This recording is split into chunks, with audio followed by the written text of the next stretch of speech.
मधुपुर गांव गंगा के किनारे बसा एक छोटा सा गांव था, जहां हरे भरे खेतों के बीच एक रहस्यमयी बरगद का पेड़ सदियों से खड़ा था। उसकी विशाल जड़ें किसी प्राचीन सर्प की तरह जमीन में गहराई तक फैली हुई थीं, और उसकी मोटी घुमावदार शाखाएं आसमान को छू रही थीं, जैसे वे ब्रह्मांड के अनगिनत रहस्यों को अपने भीतर समेटे हुए हों। गांव वाले इसे रहस्य का पेड़ कहते थे, और इसके नाम के पीछे सिर्फ कहानियां नहीं, बल्कि सदियों पुराने डर और अनसुलझे रहस्य छिपे थे। हर रात सूर्यास्त के बाद उस पेड़ के पास से अजीब और डरावनी आवाजें सुनाई देती थीं।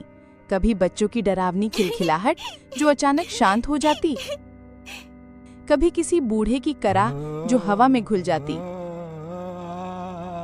तो कभी पत्तों की सरसराहट के बीच किसी अदृश्य फुसफुसाहट का भ्रम, जैसे कोई प्राचीन आत्मा फुसफुसा रही हो। कुछ का मानना था कि पेड़ के नीचे प्राचीन काल का एक अतुलनीय खजाना छिपा है, जिसे सिर्फ भाग्यशाली और पवित्र हृदय वाले ही पा सकते हैं, जबकि कुछ का मानना था कि वहां बुरी आत्माएं और भटकती प्रेतात्माएं वास करती हैं, जो किसी भी राहगीर को अपने मायावी जाल में फंसाकर हमेशा के लिए कैद कर सकती हैं। इसी गहरे डर के कारण सूर्यास्त के बाद कोई भी उस पेड़ के पास जाने की हिम्मत नहीं करता था, और दिन में भी लोग एक निश्चित दूरी बनाए रखते थे, जैसे पेड़ के चारों ओर एक अदृश्य अभेद्य घेरा हो। इसी गांव में रहता था रामू, एक गरीब किसान। उसकी छोटी सी झोपड़ी थी, जिसकी टूटी हुई छत बारिश में टपकती थी और जिसकी दीवारें मिट्टी और गोबर से बनी थीं। वो अपने सूखे खेतों में दिन रात एक कर मेहनत करता था। सुबह सूरज उगने से पहले उठकर और रात ढलने के बाद थककर सोता था। लेकिन प्रकृति के क्रूर मार और भाग्य की निरंतर परीक्षा ने उसे कभी चैन से नहीं जीने दिया। उसका एक दोस्त था, शेखर, जो हमेशा जल्दी अमीर बनने के सपने देखता था और अक्सर हवाई किले बनाता रहता था। उसकी बातों में अक्सर लालच की चमक और जल्दबाजी की धुन होती थी। वो हमेशा आसान रास्तों की तलाश में रहता था, भले ही उसके लिए दूसरों को नुकसान पहुंचाना पड़े। गांव में सूरज, एक लालची और क्रूर व्यापारी जिसका सूदखोरी का धंधा पूरे गांव में फैला था, भी रहता था। सूरज किसी भी कीमत पर लोगों की जमीनें हथियाने और उन्हें अपने अधीन रखने को तैयार रहता था। और फिर थी कलावती, एक बुजुर्ग रहस्यमयी महिला जो गांव के बाहर एक टूटे फूटे घर में रहती थी। उसके बारे में कहा जाता था कि उसे जड़ी बूटियों और प्राचीन विद्या का गहरा ज्ञान था, और कुछ लोग उसे डायन भी कहते थे, जबकि कुछ उसे गांव की पुरानी कहानियों का जीवित संग्रह मानते थे। कलावती का घर गांव के बाहरी छोर पर था, जहां जंगली झाड़ियां और सन्नाटा पसरा रहता था। लोग उससे डरते भी थे, उसकी रहस्यमयी शक्तियों और उसकी अजीबोगरीब हरकतों के कारण, और जरूरत पड़ने पर उसके पास जाते भी थे अपनी समस्याओं का हल ढूंढने या भविष्य जानने के लिए। रामू की जिंदगी मुश्किलों से भरी थी। लगातार 2 साल से सूखे की चपेट में उसके खेत बंजर हो रहे थे। जमीन सूखकर दरारें पड़ने लगी थीं, और वो सूरज का बड़ा कर्ज चुकाने में असमर्थ था। सूरज का कर्ज बढ़ता जा रहा था, और उसकी आंखों में रामू की जमीन हथियाने की चमक साफ दिख रही थी, जैसे वो एक भूखा भेड़िया हो जो अपने शिकार का इंतजार कर रहा हो। एक सुबह जब रामू अपने खेत में निराश बैठा था, सूरज अपने कुछ लठैतों के साथ वहां आया। उसकी चाल में घमंड और आंखों में क्रूरता थी, जैसे वो अपने शिकार पर टूट पड़ने को तैयार हो। रामू, कब तक इस बंजर जमीन को सींचेगा? देख रहा हूं तेरी मेहनत भी अब पानी मांग रही है, और तेरे हाथ की लकीरें भी सूख गई हैं। इसे मुझे बेच दे। मैं तुझे तेरी औकात से भी ज्यादा पैसे दूंगा, ताकि तू अपनी झोपड़ी तो बचा सके और अपने परिवार को 2 वक्त की रोटी खिला सके। वैसे भी तेरा खेत अब किसी काम का नहीं। सूरज, ये जमीन मेरे बाप दादा की निशानी है।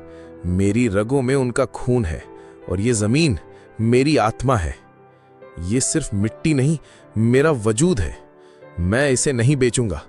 चाहे कितनी भी मुसीबत आए, मैं अपनी आखिरी सांस तक इसके लिए लड़ूंगा। ठीक है, लेकिन याद रख, गरीबी और भूख तुझे झुकाएगी।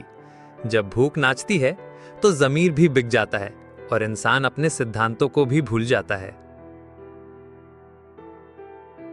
वह अपने लठैतों के साथ चला गया, लेकिन उसकी आंखों में एक अजीब सी खतरनाक चमक थी, जैसे उसने कोई बहुत बड़ी गुप्त योजना बना ली हो। रामू जानता था कि सूरज सिर्फ धमकी नहीं दे रहा था, बल्कि वह अपनी बात पर अटल था और कुछ बड़ा करने की फिराक में था।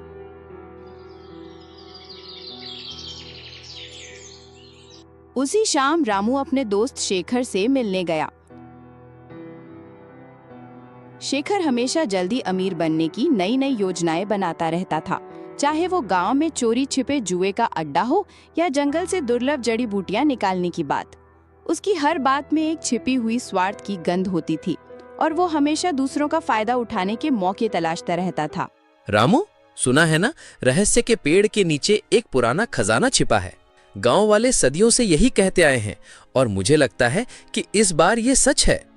मुझे एक पुराना नक्शा मिला है जिस पर कुछ अजीब प्रतीक बने हैं। अगर हम उसे ढूंढ लें तो सारी गरीबी खत्म, हम राजाओं की तरह रहेंगे। तू अपने खेत को सोने से पाट सकेगा और मैं एक बड़ा महल बनाऊंगा जिसे देखकर दुनिया हैरान रह जाएगी। शेखर, ये सब गांव वालों की बनाई कहानियां हैं, सिर्फ डरने के लिए। कौन सा खजाना? और उस पेड़ के पास तो भूत प्रेत का डर है। तूने खुद कितनी कहानियां सुनी हैं?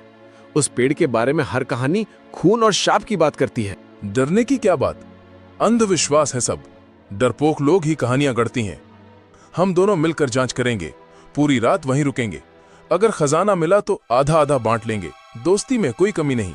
शेखर की बातों में रामू को हमेशा से थोड़ी चालाकी दिखती थी, लेकिन इस बार उसकी उत्सुकता कुछ ज्यादा ही थी। उसकी आवाज में एक अजीब सी जल्दबाजी थी, जैसे वो कोई मौका हाथ से जाने नहीं देना चाहता था। रामू ने शेखर की बात को मजाक में डाल दिया, लेकिन उसके मन में एक सवाल कौंध गया। क्या वाकई उस पेड़ में कोई रहस्य था और शेखर की इतनी उत्सुकता के पीछे सिर्फ दोस्ती थी या कुछ और? क्या उसने सूरज की योजना के बारे में कुछ सुन लिया था या उसके पास वाकई कोई नक्शा था? शेखर के पास कौन सा नक्शा था?